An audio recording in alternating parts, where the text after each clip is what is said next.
Hello বন্ধুরা, চলে আসলাম বড় একটা ভিডিও নিয়ে। দেখতেই পাচ্ছ আজকে চলে গেছিলাম গয়নাটা মার্কেট।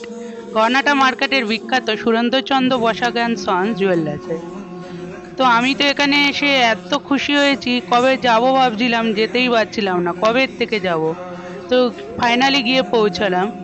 গিয়েই দেখছি এত সোনা পড়ে রয়েছে, মানে সোনা বলতে গেলে গোল্ড প্লেটেড জুয়েলারি। ওরা তামার ওপর কাজ করে বিক্রি করে এই জুয়েলারিগুলো।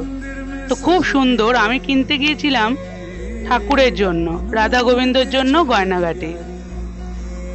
আমি তো কিনতে গিয়েছিলাম ঠাকুরের জন্য, কিন্তু এখানে শুধু ঠাকুরেরই নয়, বড়দেরও গয়নাগাটি পাওয়া যায়। আমি তো ঠাকুরের জন্য কিনছিলাম, সাথে সাথে মায়ের জুয়েলারিগুলোও কিনে নিয়েছিলাম। হাতের বালা, কানের দুল, গলার হার এত পছন্দ হয়েছিল বন্ধুরা। তোমরাও এখানে আসতে পারো, এসে ঠাকুরের জন্য গয়নাগাটি বা তোমাদের মায়েদের জন্য কিনে নিতে পারো। হৃদয়পুর থেকে ট্রেন ধরে একেবারে শিয়ালদা, তারপর শিয়ালদা থেকে নেমে বাসে করে মানিকতলা, মানিকতলা থেকে একেবারে গড়ানহাটা মার্কেট চলে এসেছিলাম। তোমরাও সহজেই আসতে পারো এই গড়ানহাটা মার্কেট। এতদিন তো ফোনেই দেখেছিলাম বন্ধুরা, তো আজকে চলে এসেছি সরাসরি এই মার্কেট। এখানে দেখো ঠাকুরের গয়না, বড়দের গয়না, সবই রকম জুয়েলারি বিক্রি করা হচ্ছে। এই জেঠুটা তো পরেই দেখিয়ে দিচ্ছিল যে কত বড় সাইজের গয়না আছে।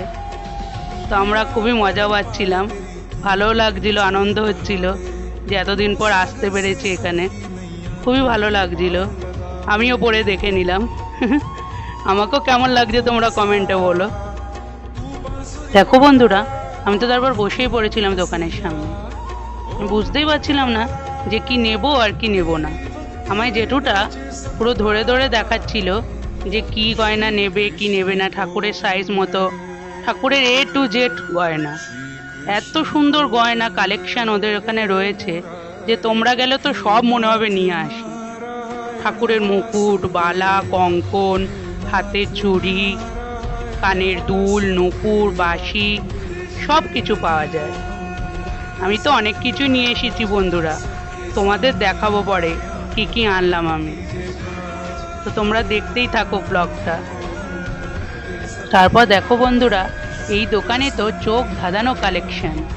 এত সুন্দর সুন্দর গয়না রয়েছে যে মনে হচ্ছে যে সবই নিয়ে আসি। ঠাকুরের গয়না, বড়দের গয়না, কত কিছু রয়েছে। তোমরা চাইলেই আসতে পারো এই গড়ানহাটা মার্কেটে। আমি তো অ্যাড্রেসটা তোমাদের দিয়েই দিলাম, তো তোমরা দেখতে থাকো। এত সুন্দর সুন্দর গয়না এখানে রয়েছে, এখানে প্রচুর কালেকশন। তো তোমরা আসতেই পারো। ওখানে বন্ধুরা এক একটা দাম এক এক রকম, এক একটা গ্রামের ওপর ওয়েট করে নেওয়া হয়, আবার এক একটা পিস হিসাবেও দাম নেওয়া হয়। তো ওখানে বিল করা হচ্ছিল আমি যা গয়নাগাটি নিয়েছিলাম ঠাকুরের আর মায়ের জন্য। তো তোমরা দেখো খুব সুন্দর এখানে হিসেব করা হচ্ছে। আর ভালো গয়নাগাটির কালেকশন পেতে গেলে তোমাদের এখানে আসতেই হবে বন্ধুরা।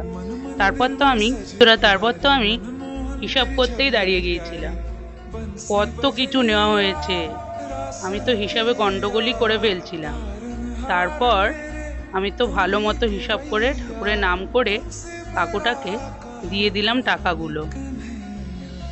কাকুটাও ঠিকঠাক হিসাব করে নিল আমার টাকাগুলো। ভালো লাগলো এই দোকানে এসে, অনেক দিনের ইচ্ছে ছিল, স্বপ্ন পূরণ হলো। রাধা গোবিন্দ আশীর্বাদে আসতে পেরেছি। তার সব গয়না নিলাম, সব মুকুট, চূড়া, বাঁশি সব কিছু নিলাম। ভালো লাগলো। তো আবার যদি চায় ভগবান আবার আসবো। এই সব নিয়েছে, এর ভেতরে সব আছে। লাগলো এসে। তোমরাই না আসো পাবো কি হ্যাঁ করে? তাই।